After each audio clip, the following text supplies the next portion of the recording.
How's it going? Doing very well. How are you? I haven't seen you since I think a drinking chat in good old 2021. Yeah, it's been a whole year. Um, yeah, I've been good. What about you? Things have been really well. Hmm. Nothing too much. I might have COVID, but other than that, we're doing pretty good. So yeah. Hell yeah, dude. Not about the COVID part, but hell yeah about, doing good. So, when we were talking, well, first maybe you want to introduce yourself to chat, and then then we can commence with the interview. So, chat. Yeah, for sure. I am Flosney. You can find me in a Discord server near you. I like to argue politics and social stuff. Really big history buff. I place myself on the right side of the left. Liberal, imperialist, cuck, whatever you want to call me. Yeah, I'm all about that life. Give me that global homo and agenda, and we're gonna speed roll right into that. Oh, did I do it wrong? What is your Twitch handle? Shout out I think it's to. Flosney GGT. Oh, okay, Flosney GGTV. Okay, all right. My bad. Okay, here. Uh, That's yes, that's it. Okay, go to Flosney GGTV. Okay, first thing is that when we first talked, you said you were a liberal imperialist. So what does that mean? So I do this thing where if somebody's going to describe me with a word, like a negative title that they want to give me because of some view I hold, then I'm going to bite the bullet on that. Mm, The ideas of liberalism that we should have democracy and freedom of speech and expression, I think that mm, those should be universalized. I don't think there's any populations that like can't understand or can't realize like why those are good things. So we should try to globalize those as much as possible. And I would like to see in the future like a one world, excuse me, like a one world government, so that way we could universalize all these values while also hopefully mustering those resources together to explore space. So that way we don't just die on this pale blue rock. mm. Okay. That's interesting. A one world government that would cause a lot of fear in a lot of people's hearts. But um, Well, it's like a so multi-century long thing. I mean, like, yeah, I just want universal healthcare right now, but yeah, you know, if yeah, we get enough technology, if we're doing more stuff, yeah, then yeah, it's yeah. Would you like win-win. accept like an AI overlord? Uh, no, because it would depend who's programming the AI. But like you could make a hypothetical where like eventually I would accept it. Mm, One of like my base things that I want to prevent is like the extension of humanity, or the attachment to what we have as humanity. Like if we become different things. So I care about basically compassion, cooperation, and our mm, ability to recognize consent. I think those three things are actually what essentialize what makes us human. mm. Um, so yeah, I think that if it was something that promoted all those three things in a way that I wanted, then yes. But with somebody programming it. I don't know if that actually. Okay. Um, so some people hear imperialism and I guess they would want to know like what is the difference between like for example like colonization things like that that like yeah. Yeah, I'm definitely not for colonization because that's like an anti-liberal thing right there, going in and disrespecting somebody's property rights, disrespecting their human rights. Mm, I was in a debate with Infrared about this, and mm, somebody that was calling in brought in like the British Empire, like what they did in there was like some famine. I forget what it was. I think it was the Bengal famine. But either way, I was like, that's not that's not at all the liberal part of it. The imperialism is just that I want to globalize this and I want to have it under one unified mm, federation. That's mm, really the only thing mm. that's global about it. How would you Right now, imagine? America is. Sorry, go ahead. Oh yeah, well, that was probably the next part. How are we going to get there? Mm, And right now, America is the best position for that. mm, China is, the next runner up, if not the EU, kind of in third place. And it seems like all these everybody's kind of vying to say, okay, can we provide a good standard of living while also giving you ability to live your life, and we're kind of debating about how to do that on like a meta civilizational scale. mm, So I hope that the American ideal of individualism, of freedom, of really having that free speech and that free expression and really holding true to that wins out over the more technocratic elements of like the Chinese empire. mm. And I think there's some issues with like the federalism of the EU as well. Okay. Um, okay. Somebody in chat asks, "Is colonization the first stage of imperialism?" No, Uh, I'm not for colonization. yeah. So what issues do you find then with like um China and like the EU system? I think that the EU gives a little bit too much weight to each of its member states in a way that isn't really a check and balance. I Mm-hmm. like the bicameral legislator that we have in America Mm-hmm. a lot. Mm-hmm. I think that having the Senate check and balance the executive branch, especially with its appointments, is really good. I could be wrong about some of the EU system. Maybe there's a whole bunch of stuff that I'm not aware of. I've compared mainly America to the Chinese system because that's much more juxtaposed. And that system, they just don't really value the human rights as much. They don't Mm-hmm. value freedom of expression. The Great Firewall of China is a very real thing. Mm-hmm. And we all know about the open air camp of Xinjiang. So Mm-hmm. yeah, I think that there's some big issues there. Not that America hasn't done anything in its past, but I mean, with the ideals that we have set and with the trajectory that we've been going on, it seems like we've been really good at liberating our population, our citizens. So I would want to give everybody our citizenship essentially in like a global scale, so that way we could all have share in those same rights. Again, over like multi centuries of working there. Yeah. Okay. Okay. So I guess I would ask, like, it seems like we've got a lot of examples, at least like with the crowds that we run in, of people saying how American imperialism hasn't worked out well for other countries, things like that. Um, what would you say, like in response to that? I guess. I think that we've done good things with like the Marshall Plan, the way that we helped out a Mm-hmm. lot in Yugoslavia after the breakup that they had going on there. Mm-hmm. I think that you can point to a lot of good things we did and a lot of bad things we did. Mm-hmm. It seems like to me, from my critique, that the big issue is that it's really it wasn't a liberal empire so much that the Americans and British were doing that they kind of inherited from.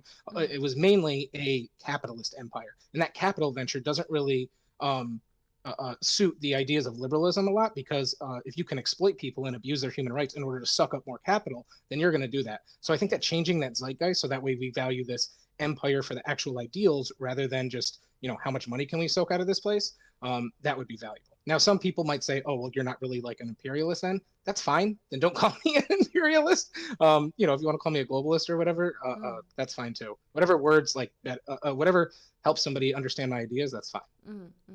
Yeah, I definitely see what you're saying about like the capitalist part of that. Like if we look at like South America, for example, we really did a number there, in as far like in the name of like I don't know like food production and things like that.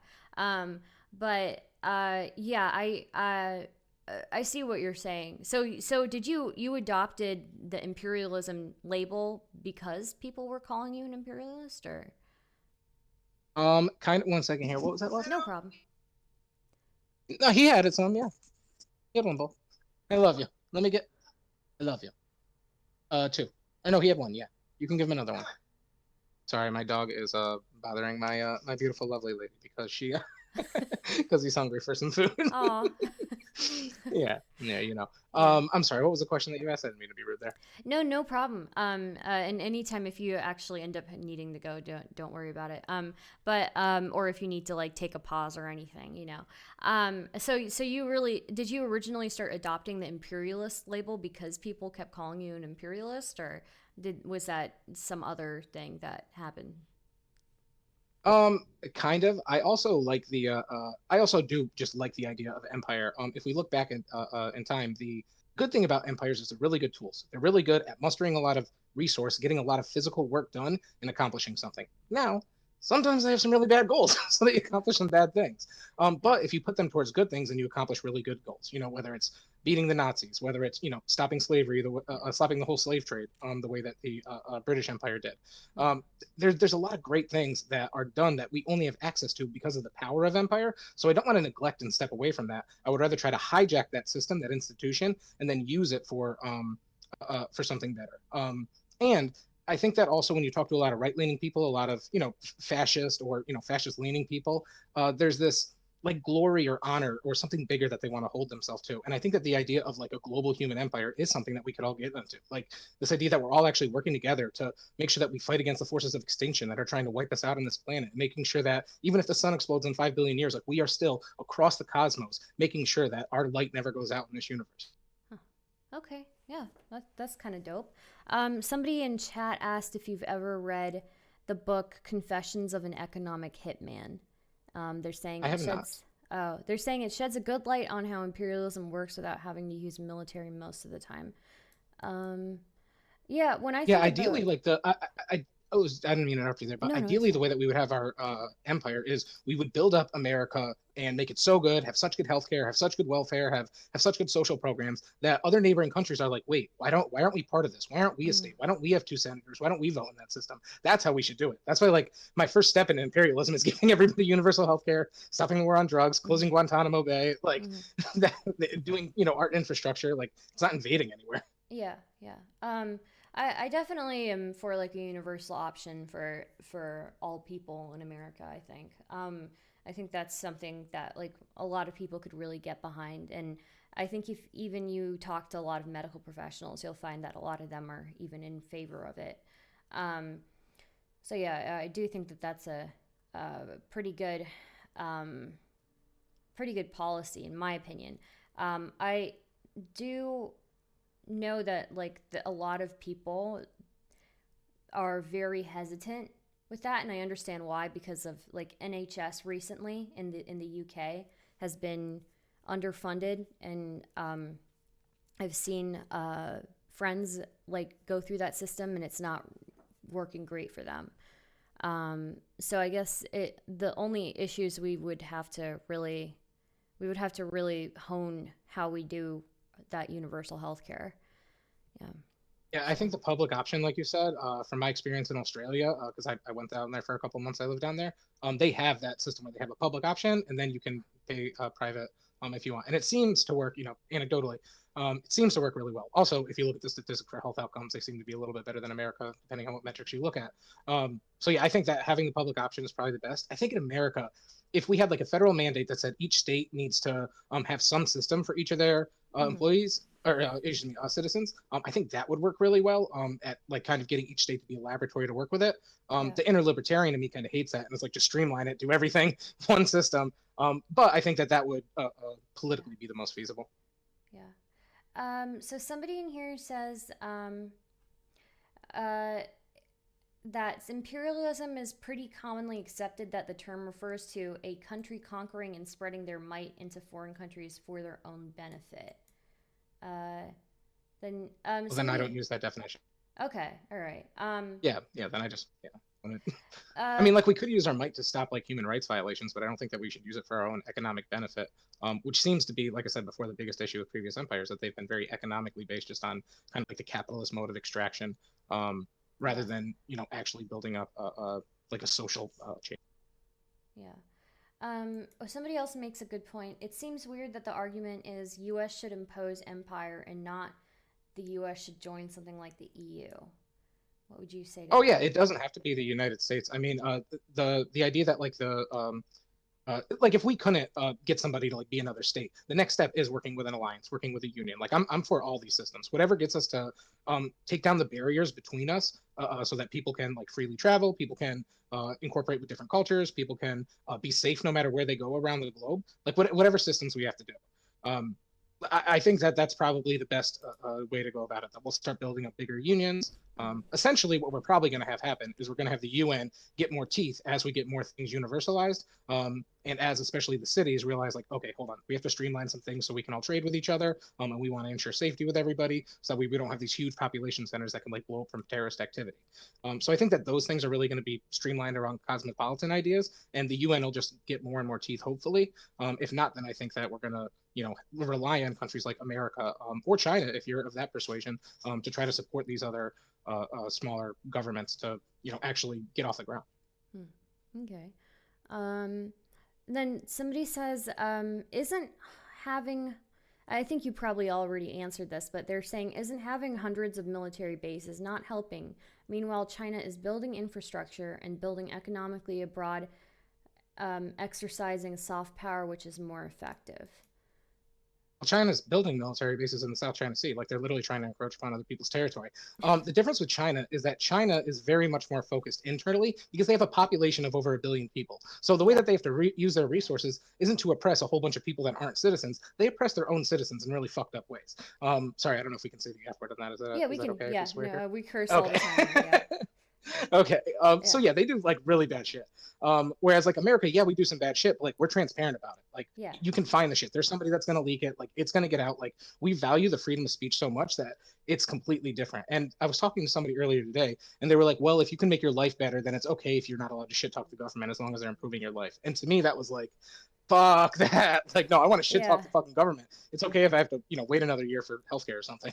Yeah. Yeah. I agree with that. And then somebody said, my friends in finance always argue that M4A is a pipe dream when you consider how much doctors get paid. Well, I think an option, at least a universal option, would be good. If you actually factor the amount of hours that doctors today put into their jobs and how much they get paid, and you calculate the hours, they actually like get paid pretty shit comparatively when you start looking at how many hours they put in, especially if they own their own practice or things like that. So Yeah, there's so much liability insurance, especially with like owning your own practice. There's there's so much that you have to do. Having a single payer would give you, or any type of universal program yeah, would give you access to more customers. Actually, from all the research that I've seen on it, like you would just have more of a steady stream of customers.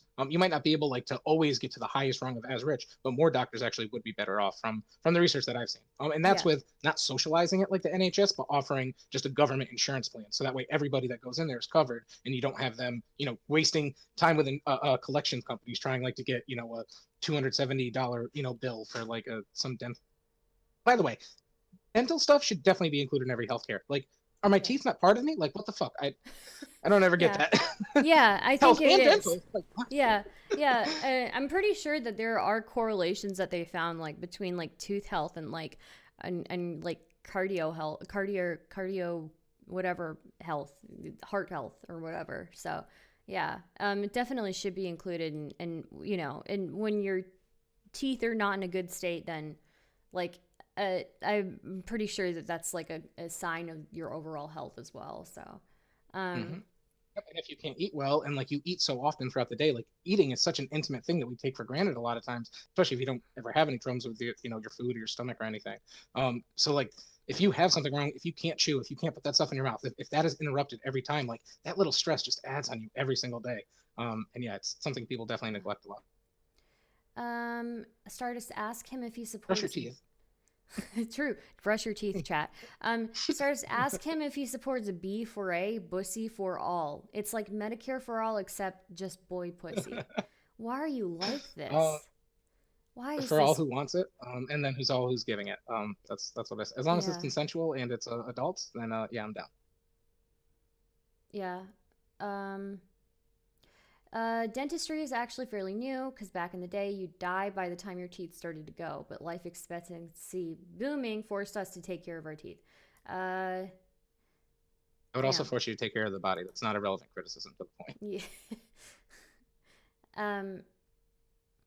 um, B Dog says, Stardust, now you have to ask him to define consent, right? Yeah. What is consent to you, I guess? I don't know why this person thinks I need to get you to define consent, but Well, it depends what realm we're talking about. If we were talking about before when I was talking about like what makes people like fundamentally give them their humanity, cooperation, consent, mm-hmm. and compassion. That level of consent is just identifying the other individual as an entity, saying, "Hey, I understand that you can have your own thoughts inside of your head, and I have my own thoughts, and we can disagree about those, or we can work together with those." That notion of just having that ability is like something intrinsically part of our humanity, and if somebody couldn't do that, then I would say that they lack a level of their humanity. But if we're just talking about like what is consent with engaging with somebody, well, it's uh, it's permission to do so, whatever thing we're talking about. I'd have to know consent for what to give more Yeah. specifics or how to identify it. But Yeah. I always think of consent of like the governed, I guess, when I think about consent. Um, okay. Let me see here. I'm looking at chat. Let's see. Public option gives a larger collective bargaining power against insurance companies. That's true. Um, let's see. I think Bosset typed something interesting. we do like interesting things here. I'm sorry? We do like interesting things. Yeah, so my chat is a really strange mix of like shit posters and really smart people. So it's like one I can believe person it. It's weird. It's so weird. One person will be typing about like I don't know. Hunga Master's always posting horny on main, and then the person Testicle Johnson is always posting pretty intelligent things. Like, what is the person Hunga Master is the one who's and then Testicle Johnson is the one with the intelligent takes here. Um, I bet he anyways, has a very strong, vast deference. yeah, yeah. Foreskin. What's your thought on Foreskin? Um, you know, it's a really problematic relationship. Okay, because I don't like that I don't have mine. I'll be real about it. Okay, Uh, I felt a little bit dysphoric, I guess, for lack of a better word, when I was younger. Like, wait, this is something that like should yeah. have, but I don't have, and it's weird. And I thought it was like I kind of like got that option taken away from me. Mm, Having said that, I've had a lot of experience where, well, I shouldn't say it this way, but I've had experience just in my own life where I've been around people that have had an issue with it and they've had to get it removed anyway, and seems like it doesn't really hurt that much. So it's like after you're looking at it, like, okay, well, maybe I could have like done that to help him. It's like, okay, I don't, maybe we should have done it originally instead of waiting, but it's a yeah. hard one. It's a hard one for me. I Definitely definitely think it's is. weird. Yeah. Yeah. And It, if you look at a video of it, oh my god. Ugh, ugh.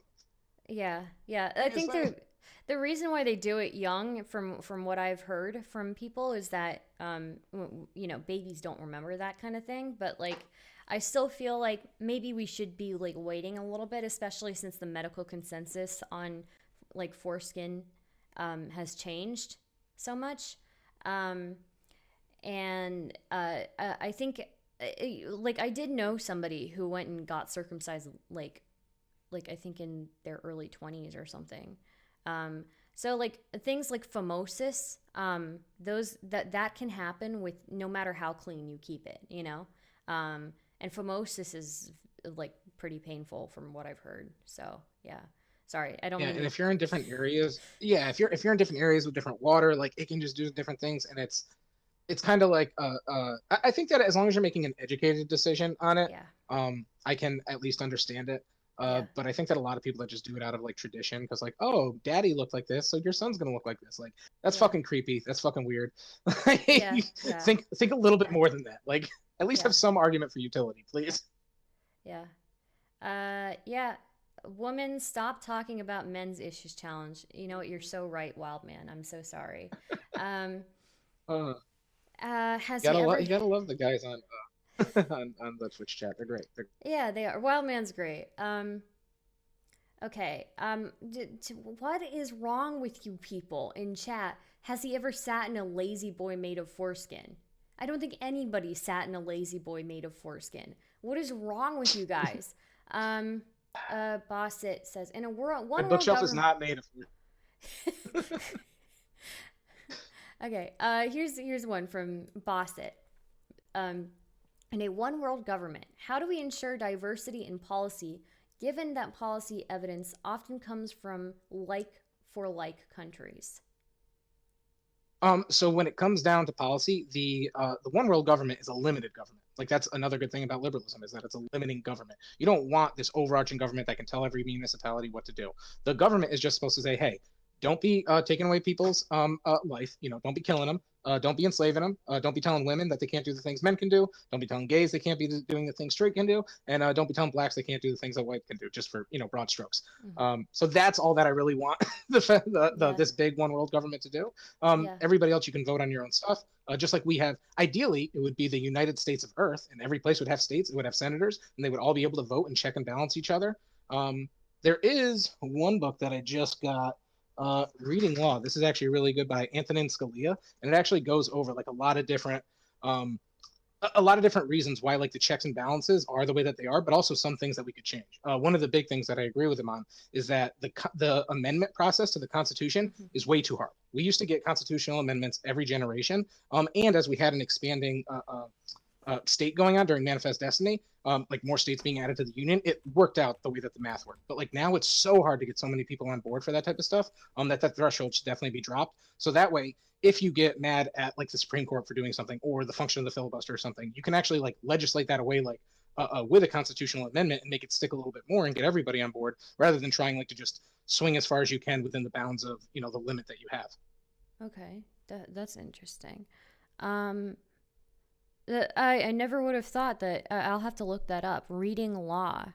Yeah, it's Yep. interesting. I do. Sorry, I do find it interesting that you brought it up, like why we have these checks and balances, and it's super interesting. We have so many people in like Twitch politics who don't seem to really understand like the basic breakup of our government, like the three Yeah. branches. So, or even the split Congress and House and stuff. I mean, yeah, uh, yeah, it's very funny.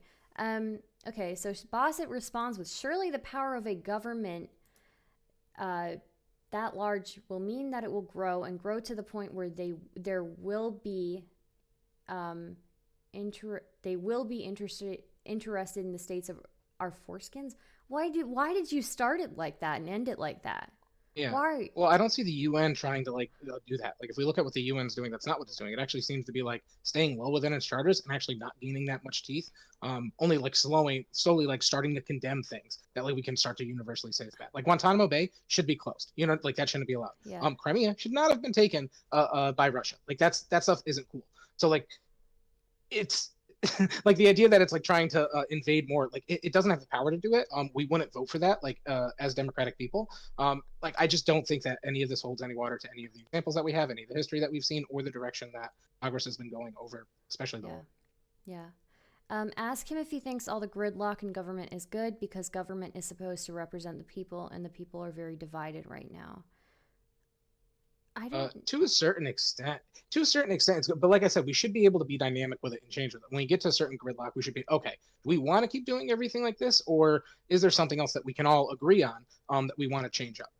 For example, people talk about like the electoral college a lot and how that should go away. I 100% think that that should go away. We already have checks and balances on the executive branch in the forms of the appointments that the executive makes to any office. Nowhere is this more salient than if you look at Obama being completely denied to add a SCOTUS Yeah, during the end of his term. So there is this check and balance already there that the states have. However, if we were able to take away the electoral college from there, I think that giving every single citizen, including people that are rural in New York, people that are rural in California, giving them a seat at the table instead of just leaving it up to the swing states, I think that we would see more policy that didn't focus on like the Rust Belt, like, and we actually focused on like the broader population of America. yeah, yeah, yeah. I Like, do oh, think. and one other thing, a lot of people think that like Democrats would just win if we did that. Like Republicans are really good at organizing. They're really good at organizing Yeah, locally. You have no idea how many millions of Republicans do not come out because they live in the middle of nowhere in upstate New York or eastern inland California. So like, I don't think that it's a given that like that Democrats will just keep winning if you know what I mean. We take away the electoral college. I think that's very naive thinking. Just principally, I think that if you have a representative, then you should the constituents should directly vote for that representative. We only have one executive representative. So I think all constituents, even the citizens that aren't on a U.S. state, that don't get the right to vote right now in the Electoral College, even those citizens that are in Puerto Rico or in the Pacific Islands, they should also be able to vote for president. I agree with that. Yeah, definitely. Um. Okay, let's see. Doesn't the UN? Let me see here. Doesn't the UN prove a world government would be inefficient? The UN just doesn't have enough teeth right now. Like Yeah, that's the biggest problem with it. And the way that it's set up isn't really as a fair system. It's set up with a Security Council who are just so happen to be the winners of World War II. Like it's not really a fair system that they have set up there. So there needs to yeah, be some changes to account for that. And like a big, it's funny because like some people would say like I'm racist for some of like my ideas on imperialism, but if we did like a one world democracy, like white people are the minority there, so yeah. we don't get that. I think that having the democracy everywhere, that also leads to check and balances because you have to worry about what your neighbors are thinking. So you really have to think like, are we going to be voting on this human right that we want to stop? I think things like slavery, women's right, like to participate in government. I think that these things would win, at least with a majority. If not, then we just invade them. Mm. Yeah, yeah. I don't know that I might have to disagree with you on the. I think the vast majority of the globe is actually significantly more conservative and more like kind of. I hate to say the word backwards in beliefs, but that's like the only word I can think of right now. Just like looking at the globe and looking at how women's rights are just on a global scale. Um, so I am not super like maybe in the future maybe a world democracy could work, but I wouldn't be super confident right now about like leaving that into the hands of like the globe, I guess. If you know what I mean. I would completely agree with that, with just one caveat that Uh-huh. even though there are like a lot of backwards, beliefs, I would call them backwards. Like it's if you are, forcing women in bags or saying that women can't vote or anything, that's backwards. Like you can't Right. forcing women not to go to school, like Taliban, you're wrong. Okay, Yeah. it's not cool. If we look at some of the places that do have some of these practices, like FGM or something, they also like have like female heads of state and stuff. So I think that like people compartmentalize their ideas a lot, and I think that like working together and like forcing people to cooperate with each other, it'll take like some time for growing pains. But I think that we need to go through that like to mature as a society to be like, okay, what's actually the best way to thrive together? And I think Mm-hmm. you see this in the unifications of nations, and then continents, and I think eventually it's just going to go global. Okay. Yeah. Um. Let's see. Somebody says the only way to have one world government would be to dissolve countries. Nationalism will always fight against an idea of a global identity. The same thing exists in America, like rural America versus city people. Geography plays a bigger part in division than you think.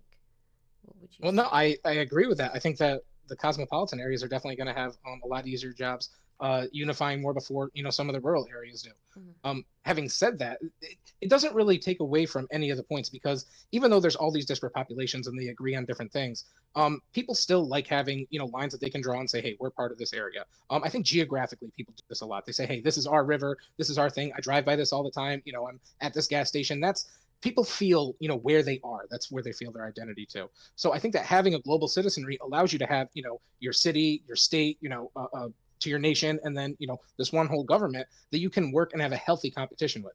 I think the Olympics are a really good example of that. Like everybody comes together, despite the problems of the Olympics, like the point of it is like, hey, we're all going to compete over this, one thing, athletic performance, and we're just going to see who does best. We're just going to agree on the rules, and we're going to, and we're going to try to win this out. I think that if countries, especially like hegemons like the United States and China, Russia and the EU. I think that if we all got together and were like, hey, what if the way that we went about this is we like tried to compete on philanthropy and like how much we could, plant more trees or put up more hospitals and stuff like that. I think that moving to that mode of competition will be much more healthy for our species. It's going to take some time, but that's my dream, and a man can dream. Mm-hmm. Okay. All right. Let's see here. There are quite a few good questions I've gotten here. Let's see here.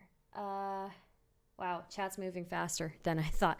Okay, so I'm going to read two questions to you because I think they're somewhat related, or they might be the same question. How do we force states/countries that don't want to participate in a one world government to work together? Then the second question is a global democracy would require all the world leaders to cooperate.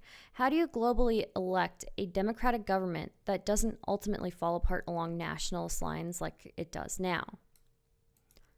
Yeah, so it's not about them not falling apart. It's about them having their national identity, but then also agreeing to a higher level of human rights and then participating in that union, which protects those level of human rights. We already do this with our unions now. We did this with the Cold War essentially too. And I think that the big issue with the Cold War is that it became about profit motive versus like this weird communist idea of trying to have everything being command. It was kind of messed up, but people were trying to change a system that naturally grew out. Like capitalism took years and years to grow up. And then you have people like fighting in the middle of the revolutions, trying to take like the craziest country ever, Tsarist Russia, and turn it into like a super crazy powerhouse. It's the only thing more remarkable is how how China changed in the second half of the 20th century as well. It's crazy how much changes things went through, but because of those Yeah. changes being so rapid, you saw a lot of conflict there. But like you still see mainly along language lines, mainly along geographic lines, you still see these borders forming up in these communities regardless. Those borders can still be there. And people can say, hey, we want to do this on this border, we want to do that on that border. But we can't allow certain things to happen. We can't allow slavery to happen. We can't allow them to say, hey, all your girls, you're not going to be able to participate in any work. You're not going to be able to go outside without a man. You're not going to be able to wear what you want. Like, we can't allow that kind of stuff to happen. So there has to be some things that we agree upon. And hopefully, as time goes on, we see more and more that we agree upon because we have more evidence and more sharing that, hey, X, Y, or Z practices are good. If that doesn't happen, then we just have to protect those in our nation. To the first part of the question, the main way that we would try to get people to cooperate with us is make us so good that they want to be in our empire. Like there's no, you don't need to go invading places if you have such, surplus and you have such a good system that people would want to be part of it.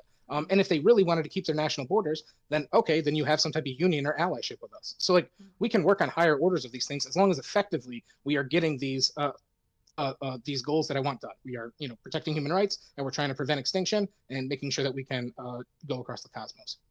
Okay. A follow-up question to that is, would this require a global currency? Maybe. I'm not an economist. Sure. I don't know. Oh. Yes, no, maybe. Whatever the economists say. I don't Okay. know really.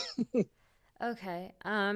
Then somebody asked, in a one world government, would we be cool with differences in social policy, like age of consent, etc.? What if nation state next door is cool with child marriages? I um, think that yeah, I think that we just, yeah, if we disagree about it, then we fight. That's what we do. Like either we yeah. fight with sanctions, we fight with just media exposure, we fight with propaganda, and if it comes down to it, if the human rights are really that bad, and we have enough resources, and the war isn't going to be worse than the human right that we're trying to stop, then yes, we should go invade and stop them. I'm one of the people who doesn't think we should have gone out of Afghanistan. I think that really hurt the Afghan population. And if you disagree with me, then why were there people that were attached to the planes falling off the planes because they wanted to get out of that place? Yeah, Like people died. Yeah. every, yeah, it breaks my heart. Like Yeah. it like makes me want to cry. Like it's for Yeah. me, it's really hard for me to be like, oh, my countrymen in Seattle that I don't know, that I've never interacted with, that is a whole different geographic experience. I have to be attached to them. But then somebody in Afghanistan, I don't feel attachment to them. I can't make that separation. I see all of us as humans, as brothers, sisters, and comrades. So I think that we should all work together for the things that we universally feel are good. Whatever principles we can all universally agree on, we should Yeah. work towards those. And hopefully we can add more and more of those. And if not, then we'll fight about it. Yeah. Yeah.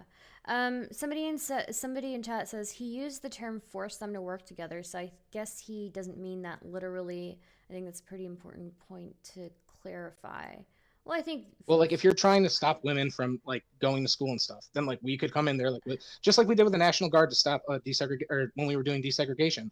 We said, yeah. hey, you're going to make sure that this little girl is going to go to the school, and you're not going to be able to lynch her up in a tree. Like, sorry, we're not going to let that happen. That's what I mean by force people to work. Okay. Then I guess Bosset has a follow. If this one world government is so small that it's not imposing policy, why do we need it? Why not just continue down the road of things like G8/G20? If it takes that form, that's fine. Like whatever institution that we want to call it, that's fine. I think that the reason why I advocate for like the empire label is because of the like glory and honor that you can get from people on the right, and I think that unifying the globe into a common goal, mainly of exploring the cosmos, so we don't die on this little rock that's definitely going to die one day. Like I know that it's 5 billion years away, and like nobody cares, and haha, it's so far away. But like, what if we're a million years too late with our technology, or 1,000 years, or 100 years, and then we don't get off this rock? Like, so Yeah. we should like definitely be able to explore the cosmos and making sure that the light inside of us, that light of humanity, that always stays on throughout the universe, no matter what happens, or fight it as long as we can, because I do not want to go softly into that cold night. Mm. Okay.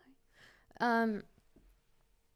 And did you always hold these political views, or did you come to them over time, or? I was very libertarian. My like ideological hero, I guess you could say, is like Thomas Paine. T Paine, what's up? But I've always been like a very libertarian idea of, hey, I'm an individual. I want to be able to act as I want to act. Mm. I did a study abroad in Australia, and I hung out with a lot of Scandinavian friends that I had.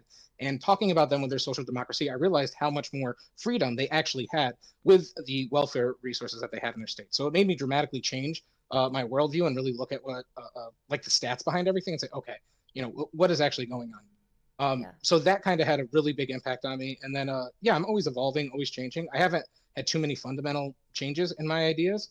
Um, but just like I think we need checks and balances in government, I think in morality, we need the check and balance between compassion, cooperation, and consent. Like all these things need to check and balance each other. And sometimes you come up with friction. Sometimes, you have to sacrifice a little bit of one, or sacrifice a little bit of another, and there isn't a good decision to make no matter what decision you make, but you still have to keep chugging and going through. So I think that focusing on the checks and balances and the limiting of the government, as well as the limiting of how we're going to actually interact with morality and make our decisions, I think that that's all always been. Mm. Okay. Um. Let's see. I'm just looking at chat. You got some good questions. I'm not gonna lie. Like I actually do like really appreciate the dialogue. That's Thanks. it's Yeah. much better than my Haas debate. I'll tell you that. Yeah, I think chat really does like to think. I don't know. They go into really well. Thank you, chat. I do love you, chat. But chat can be very strange. That like there will be times where I can't make sense of what they're saying, and it's just nonsense. And then there are times where they're actually like forming like full sentences and much smarter sentences than I could ever come up with. Um, Well, and you got to meme and yeah, have some. yeah, You know, you can't yeah. take life too seriously. You'll never get out beehive. Somebody's asking what vape you're rocking. Flying monkey. Huh, It's okay. just a little one. I just got it for like $20. It's a good Oh, deal. yeah. I got Squirtles back there. Squirtle? Squirtle? Sorry? Yeah, it's my girl's favorite Pokemon. Oh, that's nice. Yeah, I Um, like Charmander. I got him. Always nice. looking out for me. Good guy. Hell yeah. Hell yeah. Did you grow up with like playing Pokemon? What was the first game that you Oh played? yeah. The first ones. I had it on the Game Boy. I had this lime green, like old Uh-huh. school original Game Boy. It was it was so nice. Or excuse me, no, I had the original Game Boy first, the gray one, and then I had the lime green, like one that came right out after. And I Yeah. thought it was like the coolest kid What because was I the had the lime first green color. cartridge that you got? I got blue. I wanted to get red, but my brother got red, and I was a little bit upset about that. But I got Yeah. blue, and I just played with. I beat the game 1,000 times. I love it. Yeah. If I'm gonna be streaming and playing video games, it's probably gonna be Pokemon or Yu-Gi-Oh. I love Yeah. that. Yeah. I think red was the first one that I got. And then I got blue. And I was like, "Oh, this is the exact same game, just with different Yeah, Pokemon." And then like I four different Pokemon. yeah, yeah. And then I got yellow, and it was again mostly the same game, just with different starters. But um, Well, you had Pikachu instead of the choice between them.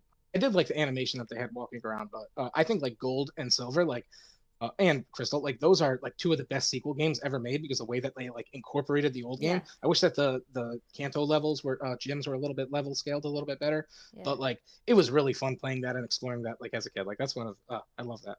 yeah. I think Crystal was my favorite game because that was the first time they introduced like a female option for a character. Um, Lovecraft wants to ask him how you would argue with nationalists as they're very rhetorically effective with their points, such as we should keep jobs in America and make our own stuff and employ our people rather than outsourcing. Yeah, so I mean, number one, like our people are everybody, so we could go down that road. But if I was going to argue with a nationalist, which I do, you know, very often, Uh-huh. I would say that mainly I want the same thing that you do. I want the country to be as good as it can. I want it to be as strong as it can. I want it to have the best systems. I want the citizens to be taken care of. Yeah, I want to expand our borders a little bit, but like I want everybody to be taken care of. So if you want the same things as me, then you should also want to have an example for the world about what we can be. Now, maybe you don't want to expand the borders or have as much immigration, and we can argue about those little policies. But in terms of like giving healthcare to every single citizen, like you're going to protect people from guns and bullets and terrorism, but you're not going to protect them from disease and virus and famine. Like not famine, but what's the word? I forget the other word for disease, but you know, unhealthiness. Mhm. Mhm. Like the idea that you're going to fight against that is just so ridiculous to me. And if you actually like talk with a lot of nationalists and like what they want like for a nation, if they're not racist, like you can actually get to saying, okay, let's empirically see what works best for everybody, and then we can do that because we all want what's best for everybody. If they're racist, then you run into the issue that they only want to take care of one certain group of people. So you know, that's just because they value humans differently than me. And those are people that we need to fight against. We can try to reach them and fight with them with our words and stuff, but if that runs out, then you know we got to get in Minecraft and get our axes. Yeah, yeah, yeah. Um, let's see. Okay, yeah, I think people are interested in the cuck question. Um, A cut question. yeah, The CQ. yeah, the CQ. Um, so,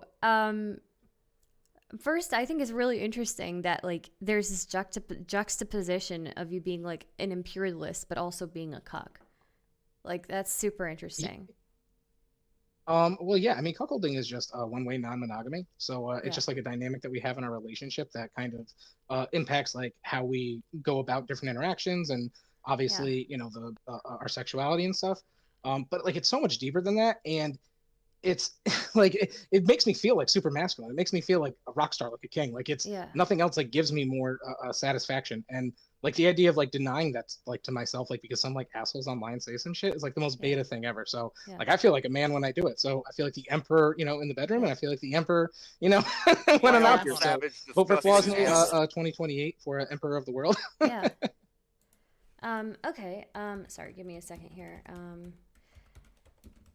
So how would you like define like I guess cucking if you were going to explain it to somebody who doesn't understand it, right? Because these are all like One way terminally online. non-monogamy. One-way Yeah. non-monogamy. Okay. So okay. So is that kind of like what that is pretty much what you follow, the one-way non-monogamy? Okay, that's cool. Yeah, we do. Like, we have other dynamics that every relationship has a dynamic to it. Yeah. But, just like if somebody says they have a gay relationship, you just know it's, the same gender, or somebody says poly, okay, you know that you're both open. Like, it tells you some one thing about it, but it doesn't tell you the rest of it. And, like, Yeah. there's a lot of people in the cuck community and stuff, and they all have different relationships with it. Some people are, like, super effeminate and they feel like they get in touch with, other part of themselves and they like the domination. Other people, they're the dominant one and they're, picking out, like, who their wife gets with and, like, bringing guys home. So, there's a whole spectrum of ways that you could be on the cuckold spectrum. That's Fuck, super Mr. Girl's interesting. gonna love that. Yeah, yeah, very, very spectrum friendly. Yeah.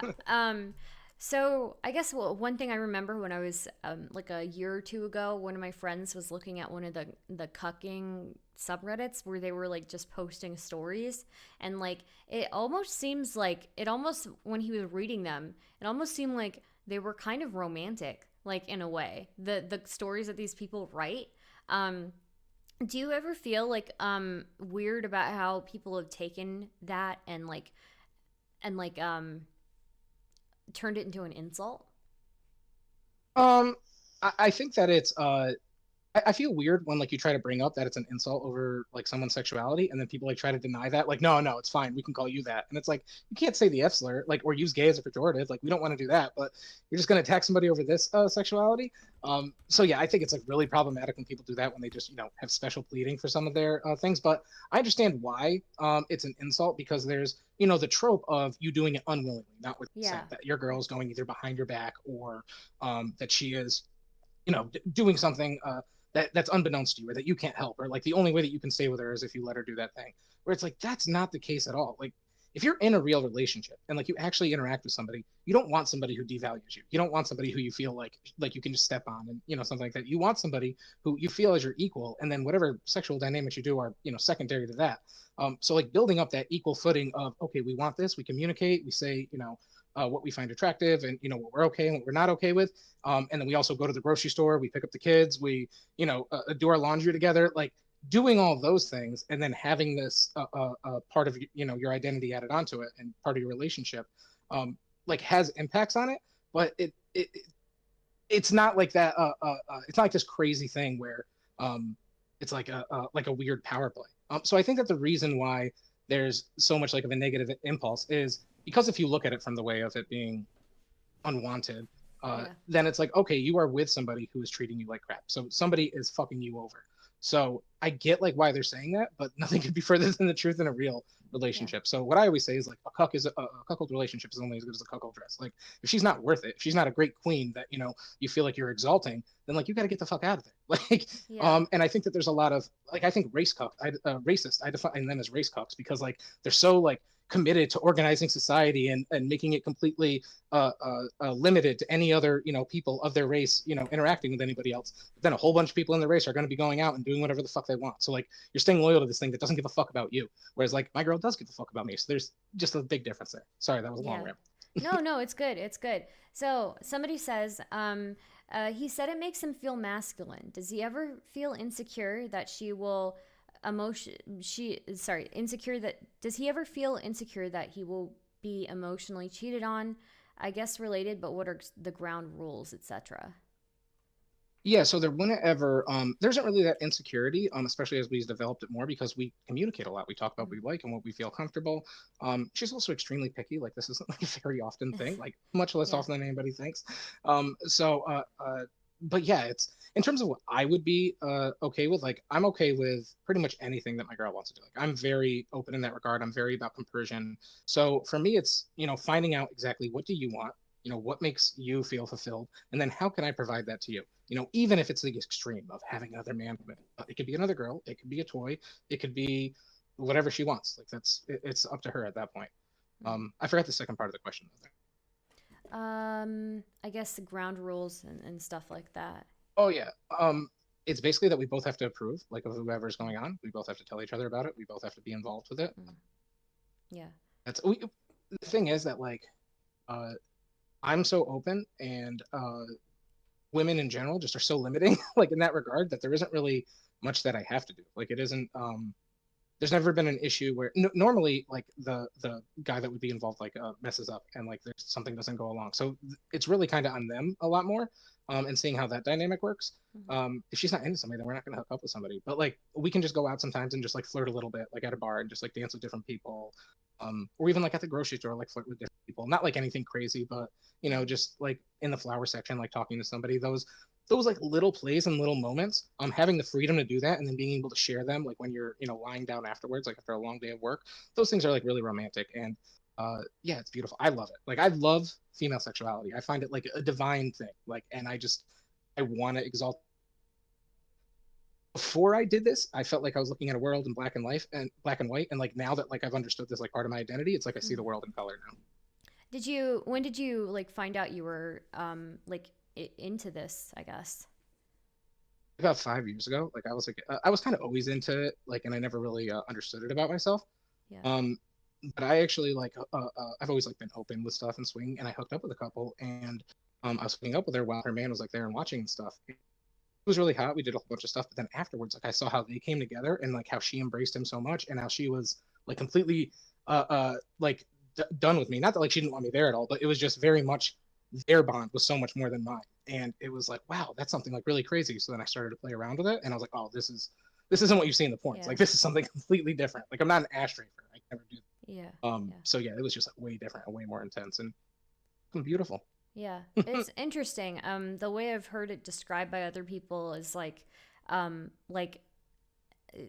she will be with somebody else, but then like at the end of the day, like you know that you're still the main person. I guess you're still you know that you're that she's still yours. At the end of it, basically. Yeah, Yeah. it's like if you're like in a medieval like royal court, all right, and you're like the king, and like you're looking at your queen, and there's a whole bunch of these suitors like coming in, bringing exotic gifts like from all over, like in their little kingdoms and fiefdoms, and just like doing this like to try to impress her and stuff. And like if somebody really impresses her and like they really like make her happy with that gift, like she goes, "Wow, thanks, that's great." And then like she turns to you and she shares it with you, like that experience of being happy. So it's like it's a crazy trip of emotions and everything. Yeah. Yeah. Okay. Let's see. By the way, I have a book on that too. It's called Insatiable Waves by David J. Lay. Great book. Definitely recommend. Anybody interested, take a read on that. I have a Interesting. lot of books. Yeah. Yeah. I like to read. I'm a fucking nerd.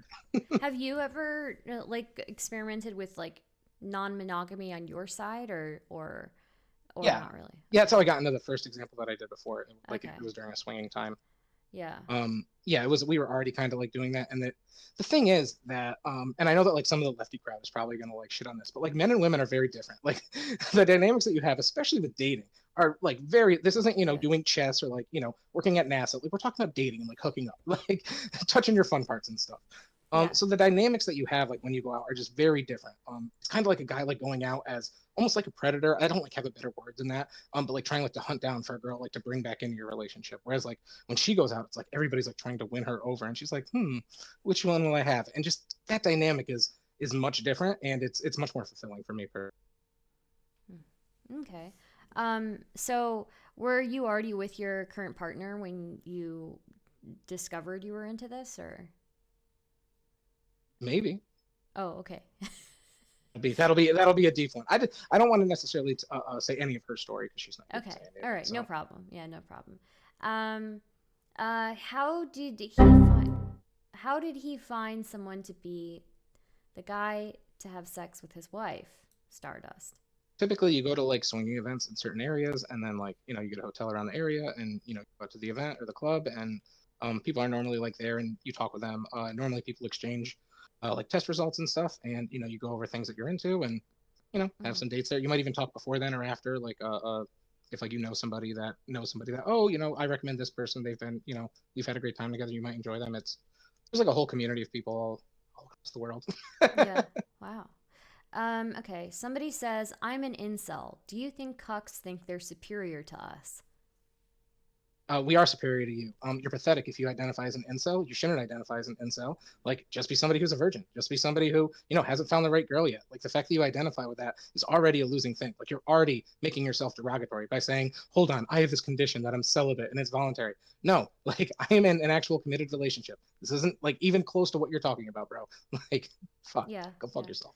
Sorry. Well, I'm kind of an asshole, by the way. I'm a nice no, it's guy, but I'm fine. also a fucking asshole. It's fine. I think one thing I would say to like the whole incel thing is that I would not recommend hanging out in incel communities if you identify as an incel, because incel communities are so toxic. They'll convince you that you are completely irredeemable, that you'll never find anybody, and they'll make you feel bad about the way you look, and they'll tell you that there's nothing you can do. It's like down to your bone structure, right? It's like basically modern day phrenology. So if I were going to say anything to any incels in the chat, please don't interact with those communities. They're bad for your mental health.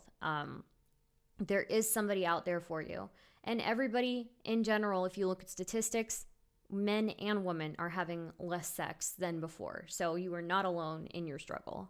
So, yeah. Yeah, and I think, and that's a nice way, way nicer way to say what I was saying. If you're identifying with this and claiming that you're part of this and like interacting with this community, like you're going down a bad rabbit hole. Like, really, just identify as somebody who hasn't found the right person. I think, Yeah. especially with men, there's a huge issue with desperation where you seek validation because like our society says that like the amount of girls that you fuck is like what validates you in your masculinity. Like, Mm-hmm. you seek so much desperately, like any girl that'll come by just like give you that validation, that you don't stop and think, hold on, is this the right girl? And you'll take somebody in for desperation and then wonder like 5 years later, like, wait a minute, what's going on with this relationship? Like, you have to actually like say, okay, what am I compatible with? What do I really want? Like, is this something I can actually be okay with? Like, is this something I cannot be okay with? Whatever that person is. And you're never going to find the one. Like, there isn't a one person for you. The best that you can do is find like a 0.7 find and round that bitch up. But you have to see like who's at that level for you.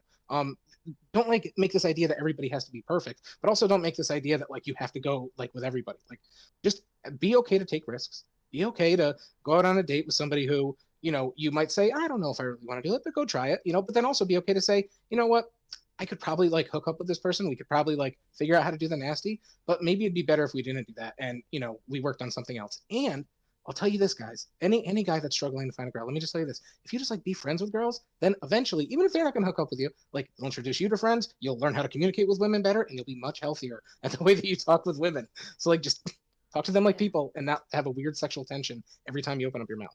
Yeah. Yeah.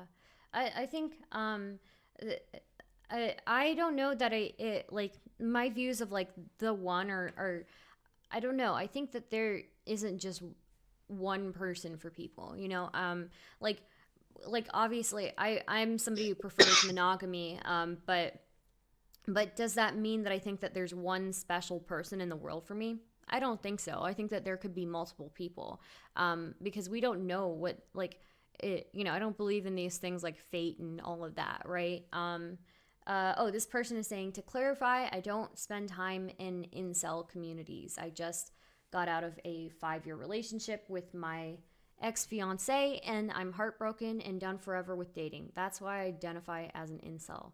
That's a lot, Yeah, dude. so you're not that's not incel though, because that's not involuntary. If you're saying that you're done with dating, you're saying that you're voluntarily taking yourself out of the market.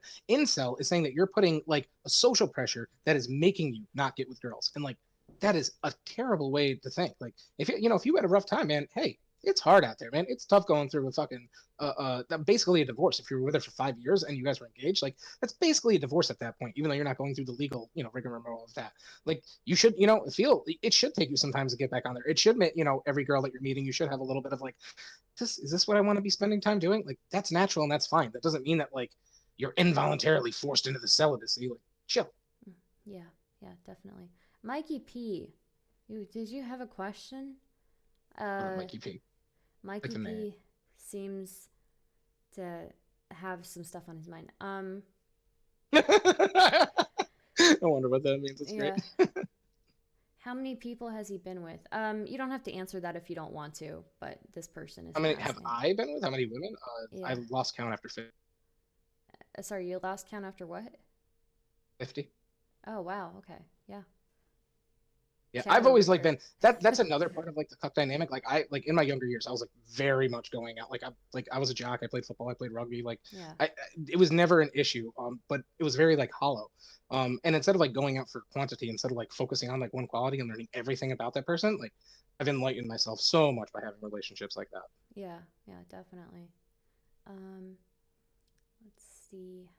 Uh, I was also in Australia for a bit. Being an American in Australia, that kind of yeah. helps a little Yeah. bit.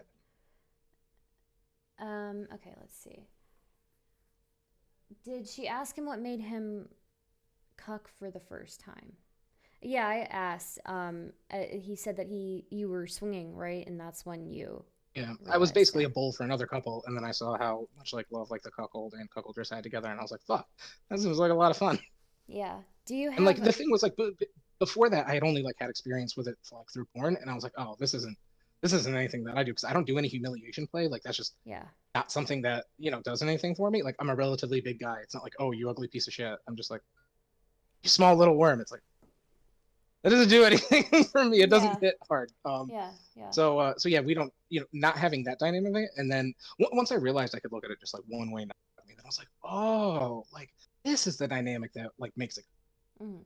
Yeah, and it's kind of like that same thing, like you were saying, like you feel more masculine, and it makes sense, because you are like an active part of choosing, who your partner is with, and at the end of the day, that you know that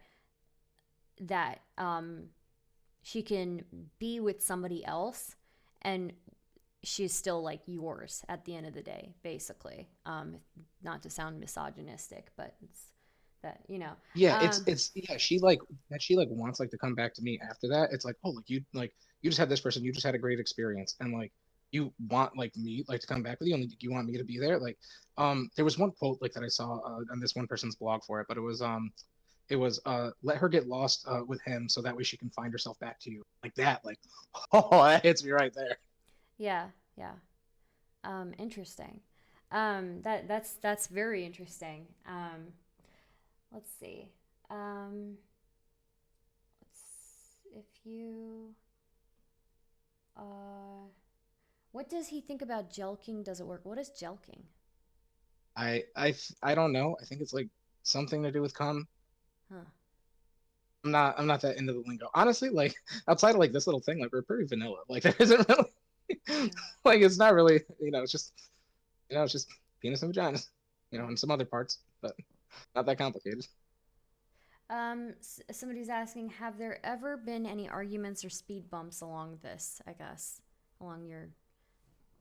Yeah, there's arguments and like speed bumps and everything, but Mm, I mean, if you've ever been like in a relationship with like somebody that you love and like you really care about and stuff, those arguments and those disagreements are like how you work through, if you can tolerate something. Like, hey, you think this, I think this. Well, I don't want to hide, what I think from you and like hold back how I feel, so I'm going to give it to you real. And then the other person's going to do that too. You yell a bit, and then you say, okay, well, what do we actually want here?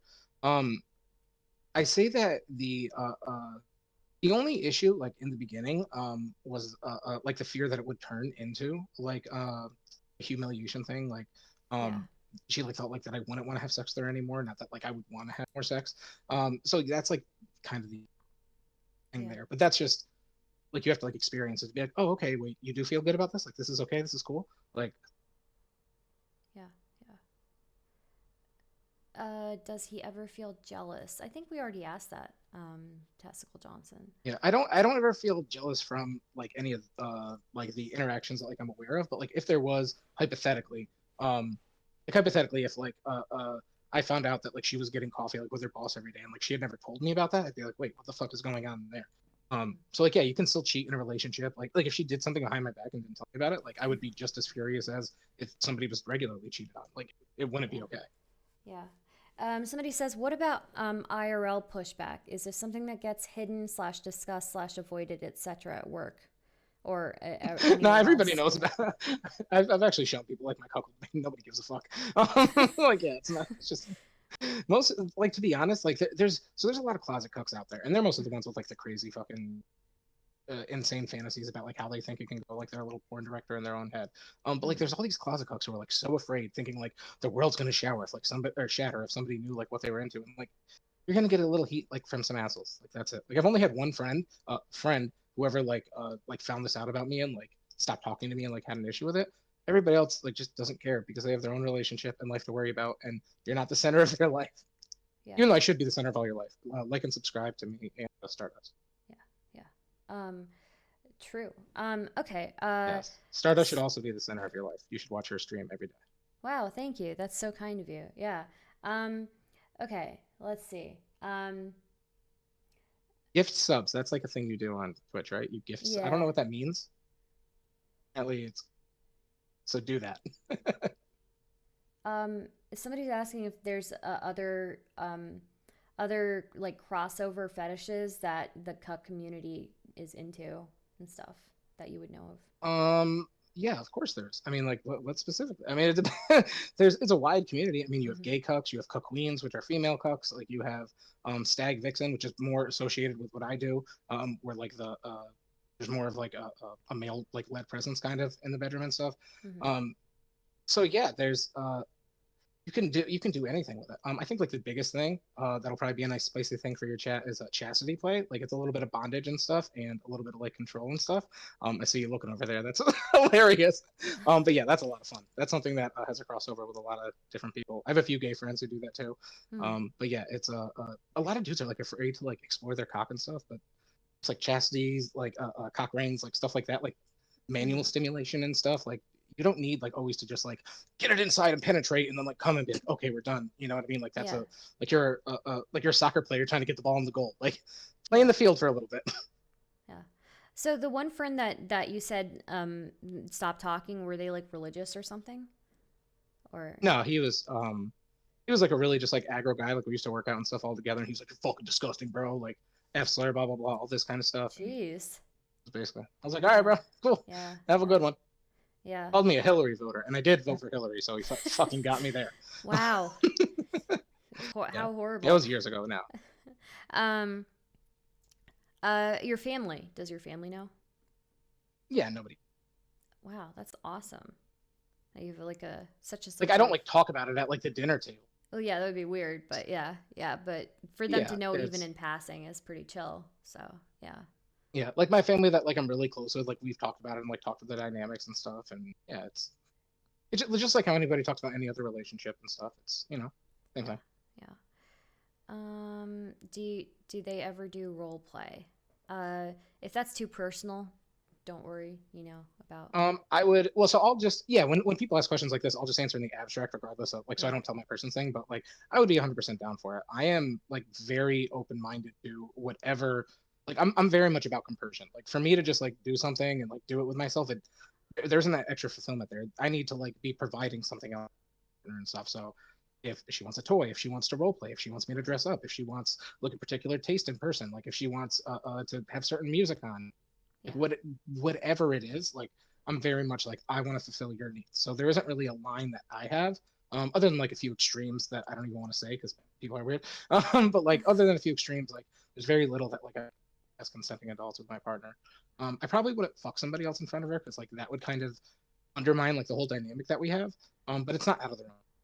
mm-hmm, mm-hmm. Okay, and then I guess we can wrap it up soon. But somebody's asking if you're attracted to the guy who has sex with your wife. I guess or Not me partner. personally. I Yeah, yeah, I've never been attracted to men at all. Like kind of homo experience I've ever had has been with this woman. So never, and like I don't even like that because of the penis. yeah, So yeah, it's just yeah, not for me. like there's a lot of guys who are into it and like they incorporate their bisexual play or their bisexual straight or hetero romantic or whatever. There's a lot of different ways that people can express it. For me, that's just not something that I'm into. If I dated somebody who like was really into that, like maybe I could do it. Mm-hmm. But like the just because of like who I am and like the women that I attract, like Mm-hmm. the only women that I've ever been with like are not into that. Like they're expressly like turned off by that too. So maybe that's also some of the reason why I'm also turned off by it. It's like, okay, I want to, my whole thing is pleasing you, and if that turns you off, then that's not going to turn me Yeah. up. Yeah. Okay, I think this is a good like final question. Like, would it if you like had future partners, would it be like a deal breaker if they weren't into the cucking thing? Yeah, it's part of my identity. I mean, it Yeah. would be like asking somebody that's gay, like, could you be with somebody that's the other gender? It's like, well, no, that's kind of what I'm defined as. Yeah. So, Yeah. yeah, so like it's the thing that a lot of people think is that like there's like all these other people and everything like that. It's not even that like we're acting upon it all the time. It's just that that she knows that like she has the openness to do this Mm-hmm. and knows that I'm going to be fully there to support. So that way she actualizes herself like the most. So like the extreme is that she can bring somebody else into this and have a one way non-monogamy. But the more moderate side of that is I'm there like focusing on her like when we're in the bedroom, focusing on her like to make sure I have flowers every day that are, or not every day but every week, that are fresh for her, making sure that like I help when we decorate the house and stuff. Like there's a whole bunch of these little things that bleed into it, um that like have to be part of it, and we have to be able to have that dynamic rather than like, oh, there's a person that I need you like to go hop on it. Like it's that part of Yeah. the dynamic is secondary. Yeah. Yeah. It's super interesting because like when you talk about it, people use the insult as a way to like demean people's masculinity, but when you talk about it, it's almost like an ultimate expression of masculinity in a way. Like you're not intimidated by like other potential partners. You're like so in a way, like if I just really dumb it down, you're so alpha that like some other dude banging your wife doesn't bother you, because you're still like you're still the one, And if anything, too, turns me on because it's like, oh, like you're actualizing your sexuality. Like you're going out there and you're saying like, yeah, like I fucking want that dick. I'm gonna go get that. And then fucking when you're done playing with that, you turn over to me and you be like, come over here. I fucking love you so much. So like, like Yeah. he's never gonna be able like to fuck her so hard that she's gonna leave me. Like you can try, homie. Like Yeah. go get at it. You Yeah. try to win her over. You try to make her as happy as you can. You try to Yeah. win her over for me, and I promise that she's always gonna crave me. Like, and it's Yeah. that dynamic is really good. And the just like to speak to another side of it, like a side that's often neglected, like the bull side of it, like the terrible terms, by the way, Yeah. community. Like we really got to get better. Yeah. But the other partners that are there, like there's a dynamic with us too, where like he is like trying to win her over and stuff, and like he's like talking to me about it and stuff, and like there is a dynamic there that like we're all focused on her and like her feminine sexuality, and just like focusing like on that femininity, that beauty, like the just really taking that female spirit and just uh, uh, I just watched The Matrix again the other day, and it just reminds me of that cake scene, like being able to just like give her that chocolate cake and like make her just burst, like in her Yeah. algorithm there. Like Yeah. that's what it feels like, and we're both working towards that, and it's fucking beautiful and awesome. And I Wow. want to give it up for the world. That's awesome. Yeah. Well, um thank you for sharing your political as well as your you know personal views on things. So yeah, I think it's really interesting just because the general public doesn't really understand like the cuckoldry thing, and it's always Mhm. portrayed a certain way. And at least from the people that I've known that it's not what people say it is, I guess. So yeah, it's interesting. And then obviously the imperialist thing too, is something that people demonize as well. So you've absorbed two labels here that, I mean, yeah, imperial cuck. I like him. That's great, chat. Yes. Well, and I Yeah. also think part of that too is not being afraid if people call you names. Like that's also Yeah. I guess like as we're talking that Yeah. comes up with this. Like if somebody's calling you names and stuff, like if you really are that, like own it. You know what I mean? Like I hate when Yeah. people are like, oh, I'm not racist, but like I don't want my daughter to be with a black guy. Like shut the fuck up. Like that's Yeah. literally what racist is, you asshole. Yeah. Yeah. So like just own that. Like be, this is if you're gonna say this is what I am. And if you can defend it, if somebody can call you the bad name and you can still defend it, you probably got a good idea. If you can't defend it, go back to the fucking drawing board. True. Very true. Yeah. Yeah. Um Yeah, I think that's it. Did you have any questions or anything you wanted to share with Chad or?